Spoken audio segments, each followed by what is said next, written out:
We're at Damera Group here in Mississauga, and we're here to tour a great local Ontario-based company that builds, manufactures, and assembles buses for the Ontario and the global market.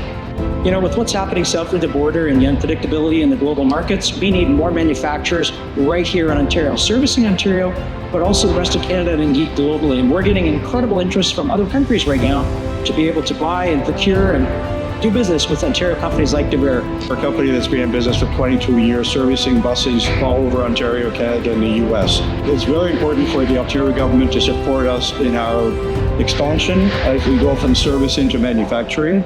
With our new expansion, we're looking to bring all of our partners from embassies for different components of the bus to start assemble it and manufacture it in Ontario as well.